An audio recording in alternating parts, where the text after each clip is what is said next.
Okay, today is Thursday, April the 3rd. So I'd like to welcome you to another exciting episode of Advanced Level Chemistry here at Spain Park. We're in April and May, and we're getting out early in May. Is there somebody at the door? Is that what everybody's looking at? You just watching people go by? Okay?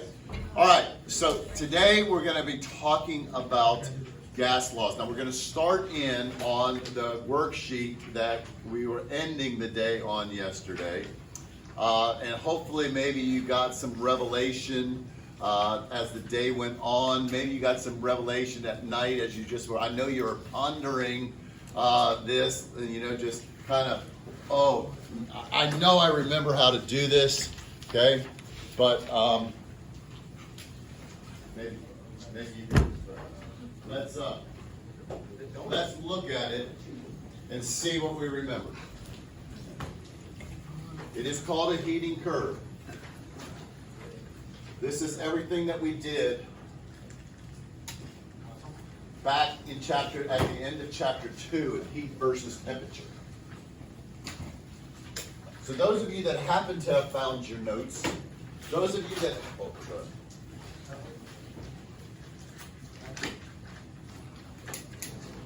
takes a second.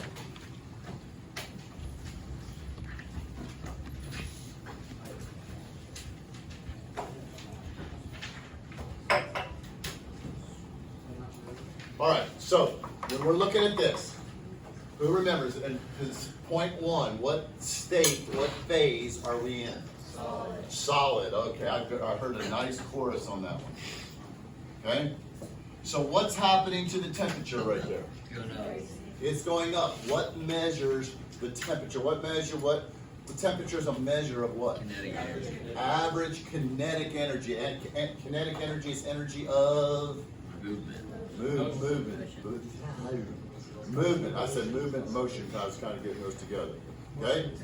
So energy of motion. So the molecules, heat them up, speed them up. We're moving them. And who remembers how we calculate the energy? Now, we're not going to have to do any of the math on this part. We already did that first semester. But just how do we calculate the amount of energy it takes for this, and this obviously is water, for a certain amount of water to go from this temperature, which would be like -10, up to 0. What's the equation? What? MCAT. Okay, so Q here would equal MCAT, where Q is the heat in joules, M is the mass, C, specific heat. Do we remember what the specific heat, by definition, what that means? How hot it is. Not how hot it is. So it needs to do what? Change phases. No, that's a different one.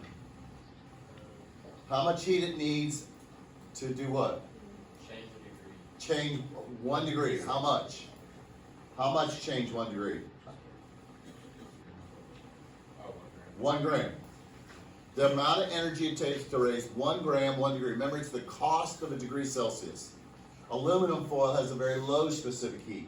So you put in 100 joules of heat into, a certain amount of aluminum foil, the same amount of water. Water specific heat is 4.18. Aluminum's is 0.9. You put the same amount of heat into both, the aluminum foil is going to go way up in temperature, way more. Because the temperature is cheaper. Remember we talked about going to Old Navy to get clothes versus Saks Fifth Avenue. Okay, the clothes are cheaper, so for the same amount you can get more. The specific heat is the cost of a degree Celsius in joules. So if it's got a low specific heat, that means it only takes a little bit of energy to change the temperature, whereas a higher specific heat takes a lot, which is why like a baked potato stays hot for so long, because it's got so much water in it. Water's got a very high specific heat. So what's happening at 2 then? Well, by the way, is there a phase change happening here? No. Okay, so what's happening with 2?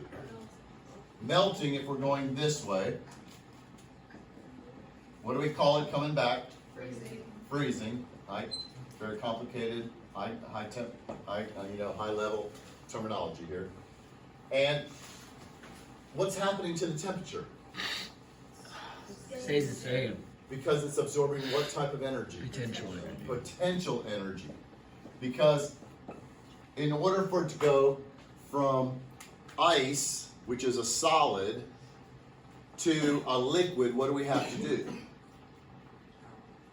Break it down. You have to break the hydrogen bonds, break those IMFs, let them stretch and bend. Remember, breaking up is always hard to do. It always requires energy. So you're putting the energy in. Oh, spill some water. And they're rolling around. So you're breaking up. It's taking energy. So you're putting in, what do we call that energy that you have to put in? What do we call this energy? It is potential energy, but it's got a specific name. Heat of fusion.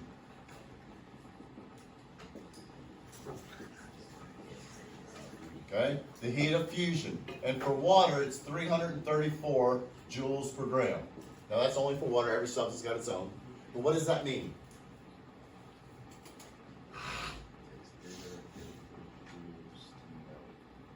Okay, say that loud for everybody here. It takes 334 joules to melt ice. 1 gram of ice. So it goes from 0 degrees ice to 0 degrees water. So how did that energy get absorbed? That's what type of energy? Potential. Potential. Latent heat, hidden to the thermometer. So what's going to happen when the water comes back and refreezes? It's going to release that much energy. So we're in the classic springtime right now. So everything's blooming and coming out. So the peach trees down in Clanton are beginning to bloom. But as always, there's oftentimes a late April or mid-April freeze. And supposedly next week, it's supposed to get cold again. And there's a potential for a freeze. Well, what are the farmers going to do? They're going to spray the peach trees with water. Seems stupid. But when that water freezes, it has to release that 334. When the bonds form, that's when sparks fly. It takes energy to break up, but when bonds form, energy is released.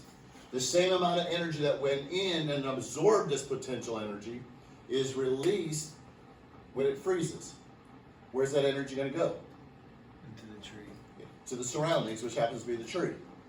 Hopefully, it's going to keep that little bud from freezing and keep it survived so we can have some good peaches. Okay? So, we have the phase change occurring here. And I think that everything is talking about going up on the worksheet. Okay? So we need to be filling it in as we're kind of going through this. So what's happening at 3?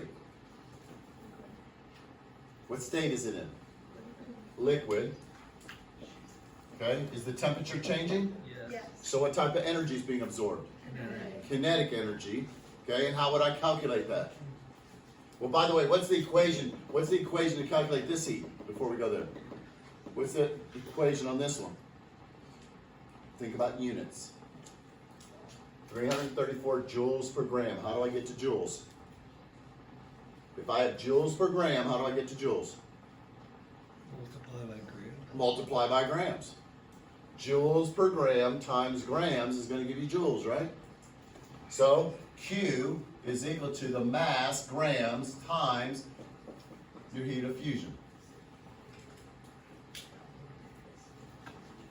Grams times joules per gram gives you joules. So if there's temperatures changing, we use MCAT. If the phase change, we use mass times heat of fusion. So we're going to have Q equals MCAT. And again, what type of energy is being absorbed here? Kinetic. And then what's happening here? Okay, so going this way, it's boiling. Going this way, it's condensing. So obviously there's a phase change happening. Okay? What type of energy is being absorbed or released? Potential energy. And what would be the formula to calculate that potential energy? Well, actually, what do we call that energy that has to be added or released? Heat of vaporization.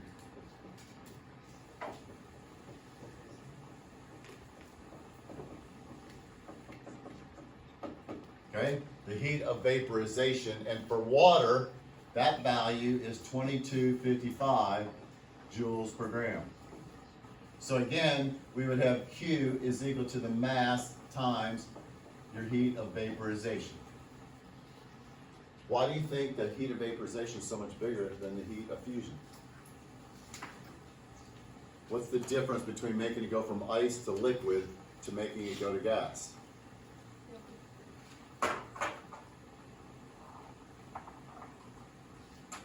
Doesn't want to stick if they're all together. Okay, so here's a liquid. They're all kind of together. What do you have to do for a gas? Break them all the way apart. You gotta break, so we stretched them, but now we have to break them completely apart from one another, which is gonna take much more energy, right? Because instead of just making a bend and roll, and now you gotta spread them apart. We got that, we remember now? Kind of dusting off the shelves a little bit. So did everybody fill in all the gaps on both sides of the paper? Okay, I think 1, 2, 3, 4, 5 just kind of followed 1, 2, 3, 4, 5, didn't it? Okay, so where's the only places phase changes are occurring? What numbers? 2 and 4. Going up, energy is going in. Coming down, energy is being released. So when you put energy in, we say it's endo or exothermic? Endothermic. So everything here, all these processes are endothermic. Coming down, it's all going to be released to the surroundings. Okay, so we're all good there? Bueno. All right. Y'all, my filing system, I know I have more current notes. I just don't have them on my computer anywhere and I couldn't find them. These notes, they're still all accurate. There's just not fill-in, so you're gonna have basically everything. There's some practice problems that we're gonna work on through in there. But these notes were probably originally done in the 80s. Could have been done on an Apple IIe computer, okay? I'm just saying, this version, this is one of the original versions from my early teaching years, okay? So, the oldies but goodies. I don't even know what font this is. Old. It's old font. Looks like a Roboto.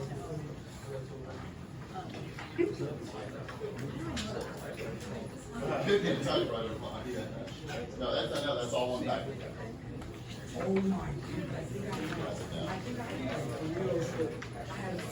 Yeah, Mr. Hobbs. Now, if you want to staple it, you can staple it. There's a stapler on my desk there. Mr. Hobbs. Just some people want to just put in their binder, not staple, so I don't staple. Mr. Hobbs, what, Mark? It looks like it might be one of the Robotos. I don't.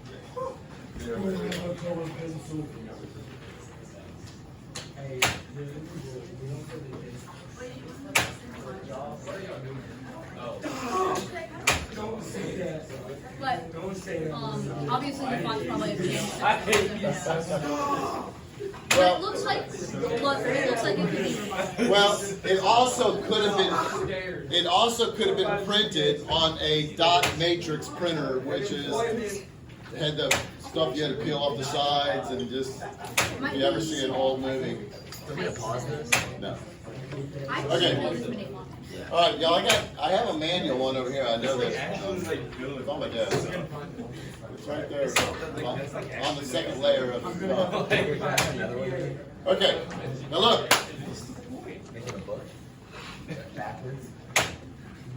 Please tell me I have to pull up.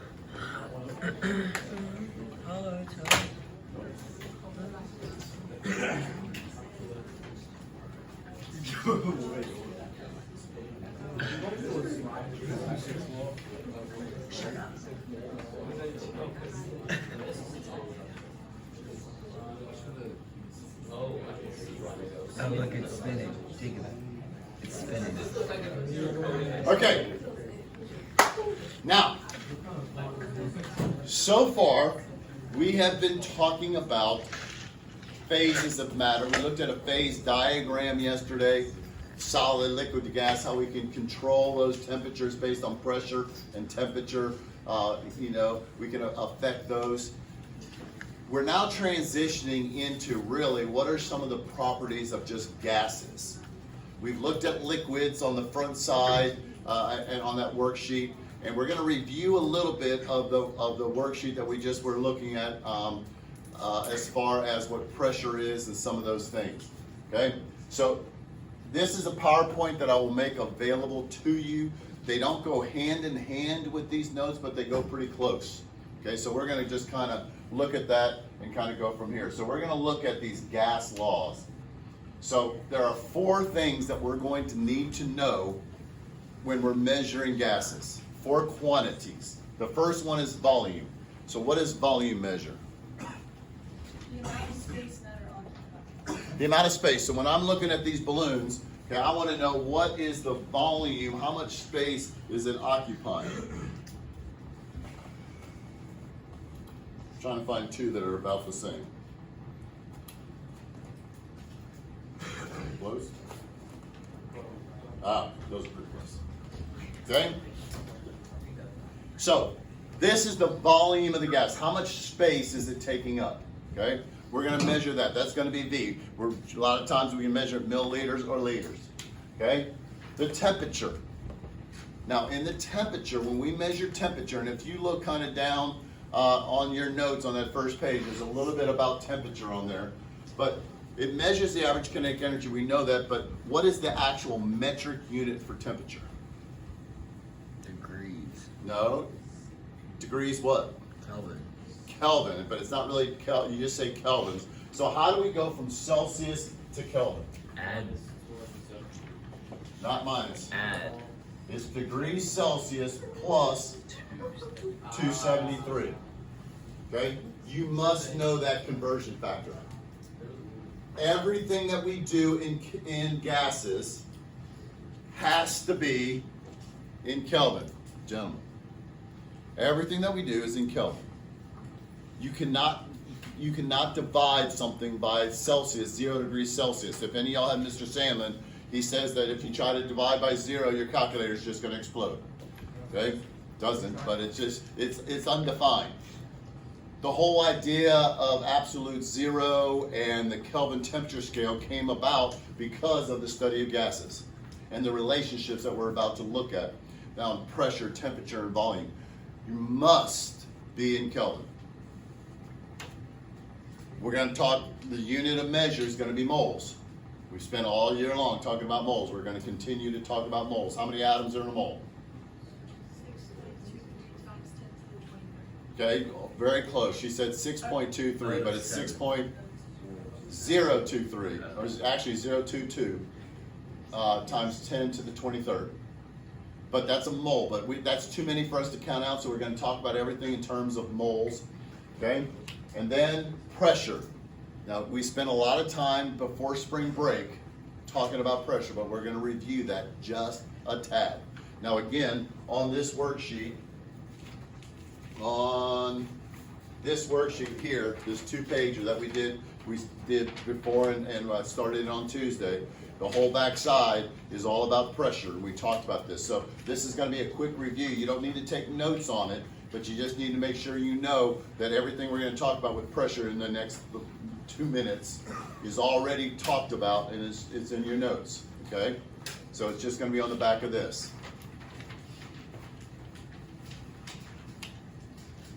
So we're going to use all of these quantities in our gas law. So here's pressure. So here's our barometer. So again, I look here, and I put a little bit of food coloring in here. I use the food coloring. You can see the pink. Why is the water not coming out of this tube, even though I'm lifting it off the bottom? Okay, what pressure pushing on the surface of those? The air pressure, atmospheric pressure, because if this liquid is to come out, what's going to happen to the liquid inside the beaker?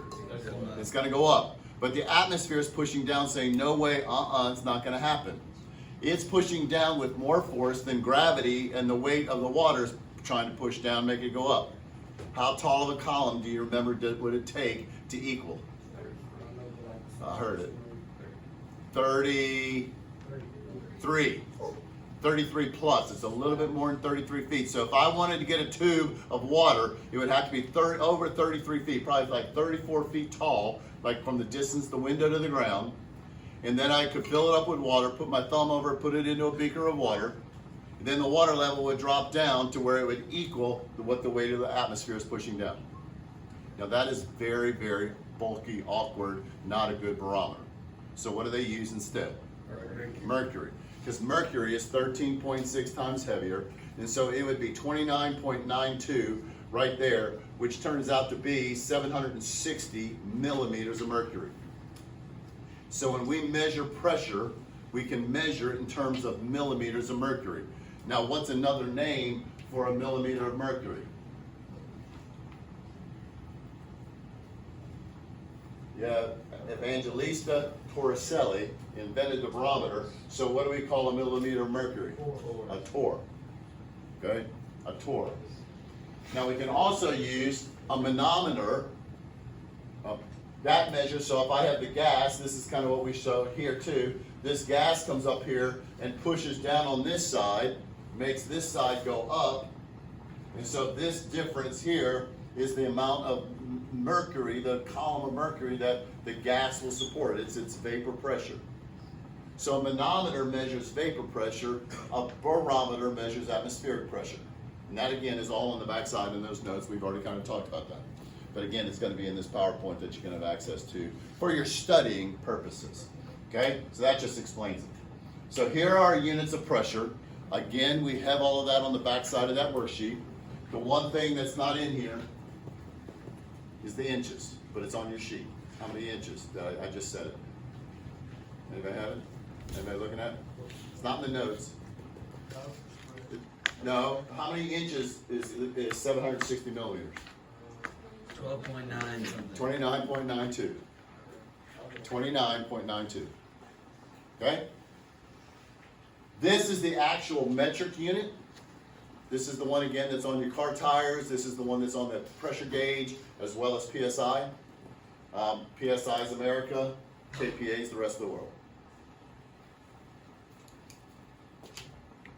So if I wanted to do these conversions, okay, I want in Denver it's 0.830. So what does that mean about the boiling point of water in Denver?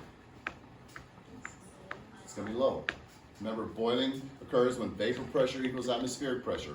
Atmospheric's less, so the vapor pressure has to be less, which means we don't have to heat it up as much to get to that vapor pressure. So we want to do these conversions. So let's look. So if I did this, if we have this, if these are our conversion factors, how would I change 0.83 atmospheres to millimeters of mercury? I start with 0.83 atmospheres, so I always start with what's given. What's the conversion factor? If I wanted to go to this, what's my conversion factor? Is over 1 atmosphere. Now, which one do I want to go on top? Which one do I want to go on the bottom? Atmosphere is on the bottom, right? So if I have millimeters out there, I want to have atmospheres on the bottom. So then, you just multiply it out. What about to torr? It's going to be the exact same thing. Okay? And then KPAs and torr. Let's just start with what's given. These are all our conversion factors. I'm telling you, these two are exactly the same. Okay, we just need to know that. And then this one, these are the ones that we're going to use all the time. All right, we're good there? All right. Now, because gases can expand and be compressed, because they're already spread out, we always have to specify gas. We always have to specify a temperature and a pressure. So to kind of compare apples to apples, we have what's called STP, standard temperature and pressure. Okay, and so in standard temperature and pressure. Now, if you want to look now on your first page of notes.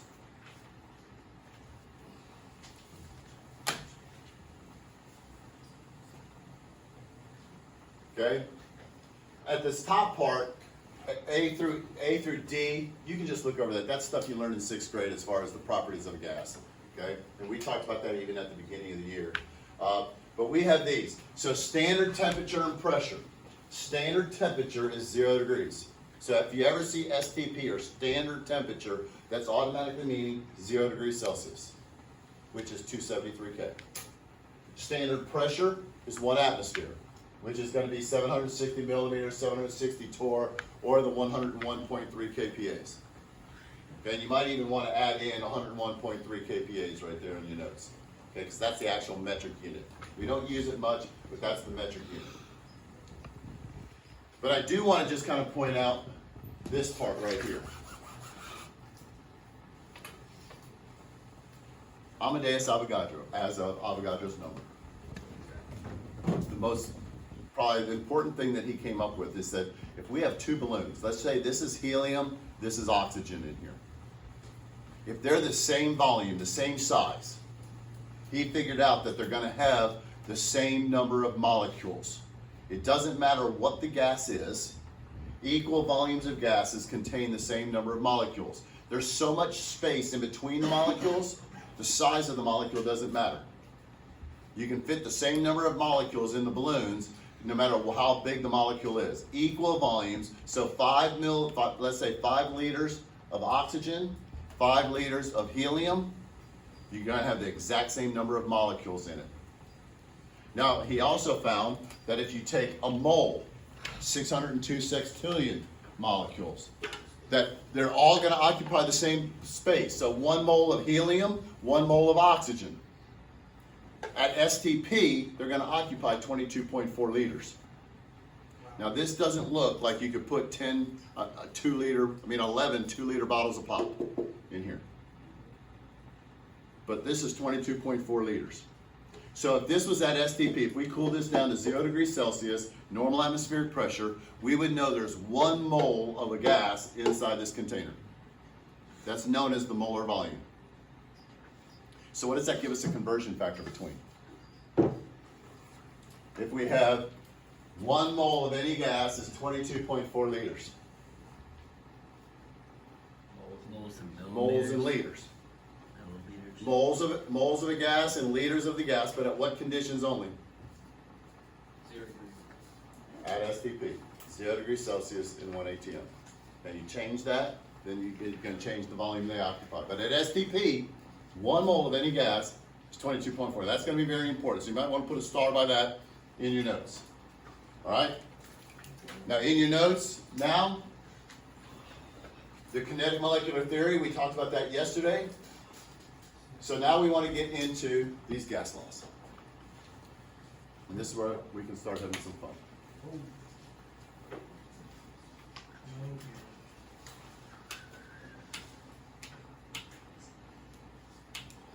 All right, so the first one is Boyle's law. Boyle's law is the relationship between pressure and volume. Now we've kind of already done this, but I'm going to do it again just because it's fun. These balloons are all too big, so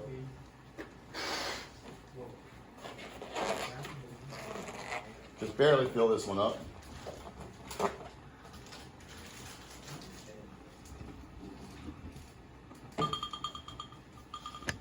I put it in here. So what am I going to do when I turn this on? What does it do to the pressure on the inside? It lowers it, right? It sucks all the air out of it.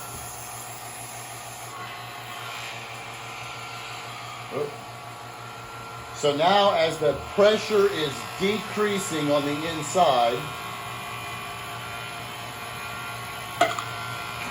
one's supposed to break. Cheap balloons, okay? But what did we see? As the pressure on the balloon decreased, what happened to the volume? It increased. So what type of relationship is that? Inversely proportional. Okay, we also throw that there. Okay. I don't know why this got all wet.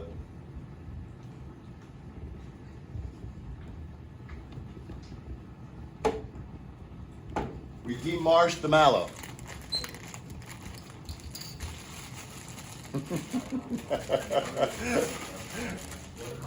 It's not going up and down. I can't. Just loosen that. Don't screw it.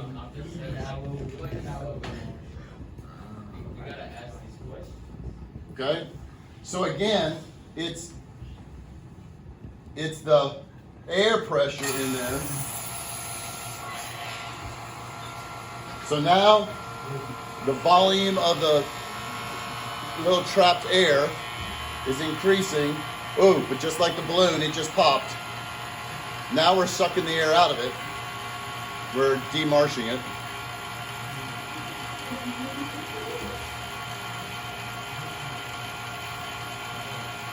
It's still getting smaller.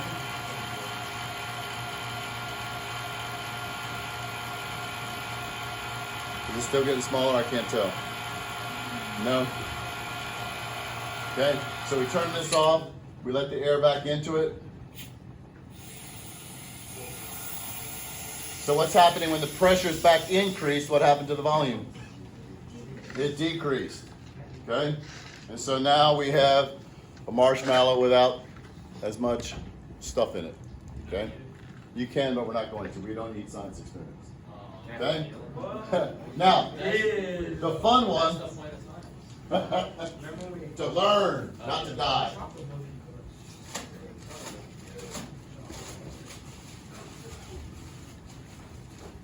Why are you looking at me? The fun one, or the more demonstrative one, is if we take a little shaving cream.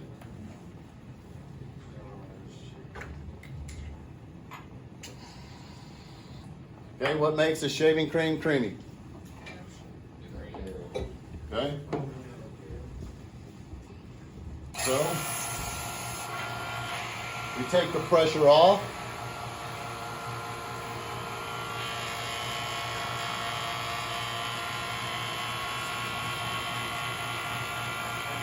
So what's happening to the volume? As the pressure is going down, the volume going up.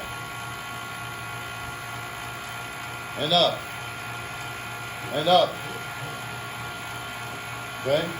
But I don't want it to get sucked down into the vacuum pump, so I'm going to turn it off. But now the air, so we don't have a good perfect seal. So now air is slowly leaking back in. So what's happening to the pressure? It's going back up. So what's happening to the volume?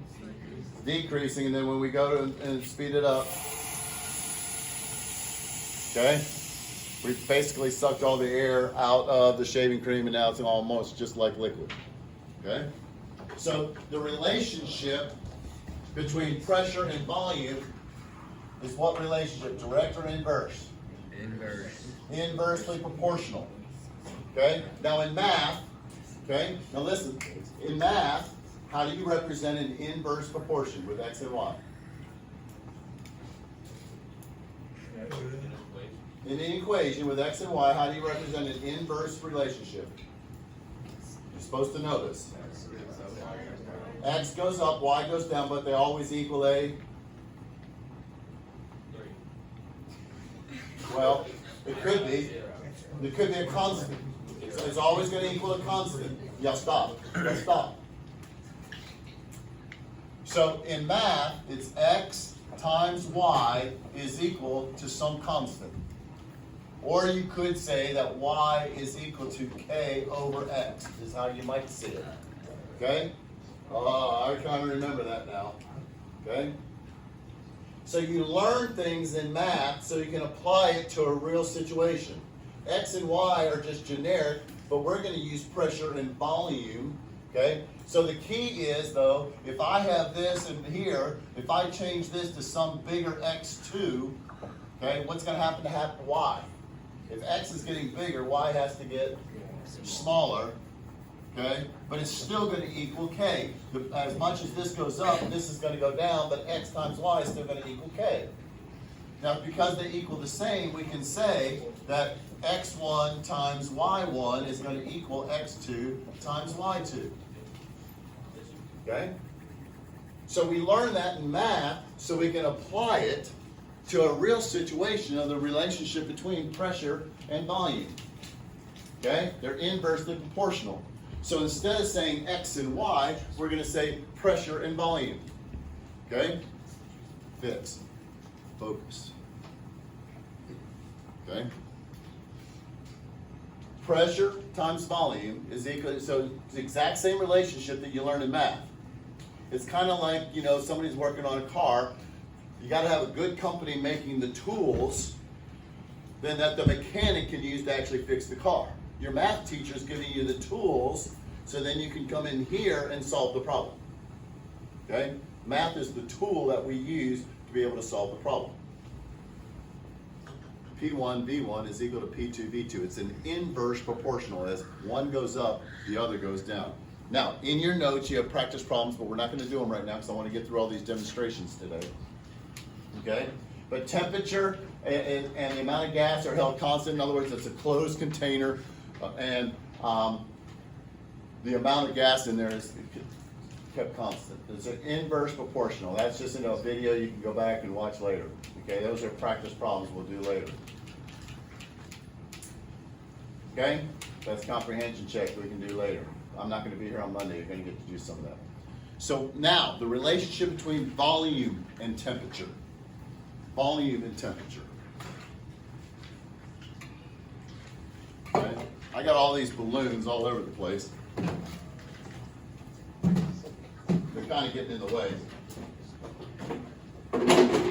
So I need to get my magic container.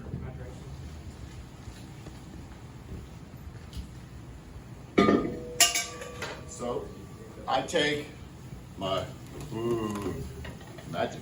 But I can just kind of put that balloon in there, I can put that balloon in there, I can put that balloon in there. I can put this balloon in there. I can put this balloon in there. I can put this balloon in there. Are there any more floating around anywhere? Are there any on the ground over here? So I could have those balloons put away and just kind of save them. But then when I'm ready for them, I can just kind of take them out. Okay?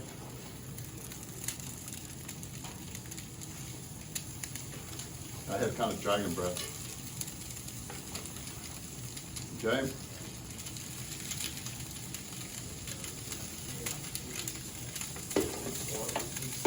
Okay, so now what's happening to the balloons? Heating back up. They're heating back up, so what's happening to the volume? It's increasing. So what's the relationship then between volume and temperature?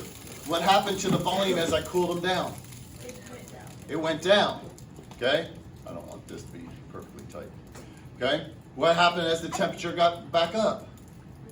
The volume went back up. So what type of relationship is that? Directly proportional. So in a direct proportion, how do we represent that mathematically?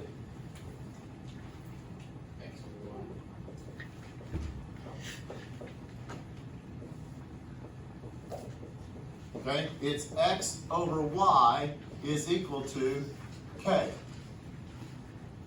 Or you may see it sometimes y is equal to k times x. As one goes up, the other goes up. This is your y equals mx plus b equation. Your linear relationship. As one goes up, the other goes up.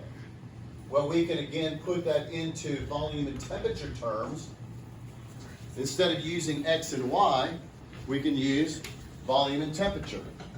But temperature must be, and this is all in your notes right there. I'm just kind of going through your notes too. Temperature must be Kelvin.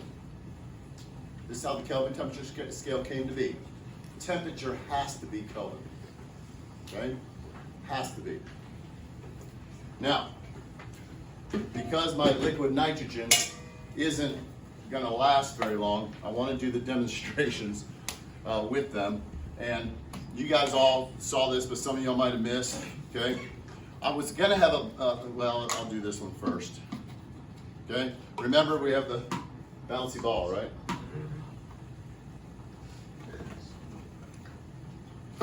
So if I take this,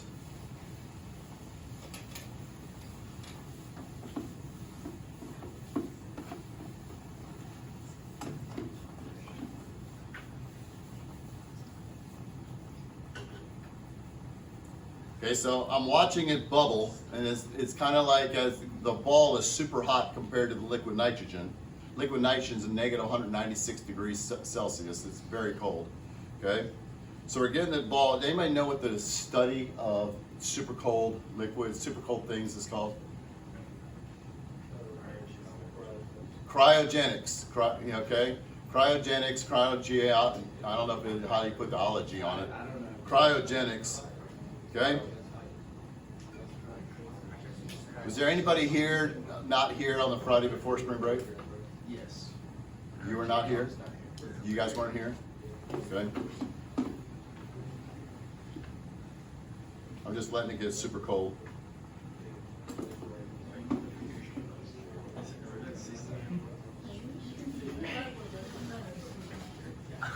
Well, we'll see. We'll see how this does. Ooh. Okay, it didn't smash into the tiny little pieces like it did beforehand. I didn't get it cold enough. Okay, but I was supposed to bring a banana. Okay, because if you put a banana in here and get it super cold, you could. No, that's your lunch. I don't want you to take your lunch. Okay, but be careful with that. Okay, a banana you can freeze it and you can get super hard. Okay, so I decided that since I forgot the banana, I'm going to try to just kind of see if my finger can do the same thing. Not shatter, but just get hard to where a banana could drive a nail. It's supposed to just, I've done this in the past and it's worked pretty good. But I got to put a glove on to protect my other fingers. I'm only willing to, ooh, I forgot to pour this into here.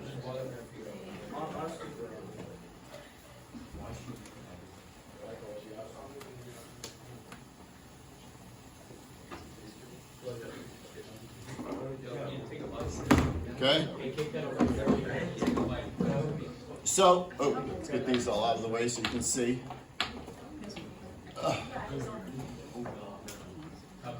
Okay, so I have my fingers, but I'm going to sacrifice one of them and put it. Oh my gosh. Now, supposedly my finger will get rock hard and then it can like drive a nail. I'm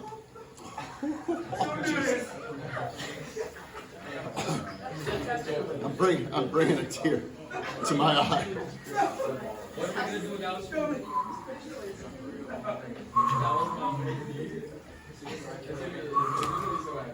I mean, I don't know if any of y'all have ever had to take an ice bath. This is like way worse.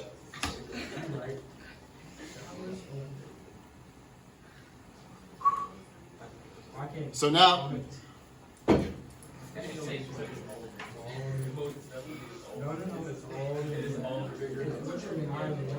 so if I take this now, I should be able to hit it and it shouldn't break.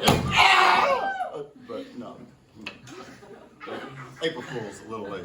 Anyway, this is what would happen if you tried to freeze your finger. What is that? It's not all the way. That is my real finger. It's frozen right now. It just hurt a little bit more once it thaws out. Sacrifices I make for science. It's a little tiny hand and I can do it. Not really. Some of y'all are about to throw up. Sorry. April Fools are better when it's not on April Fool's Day. All right.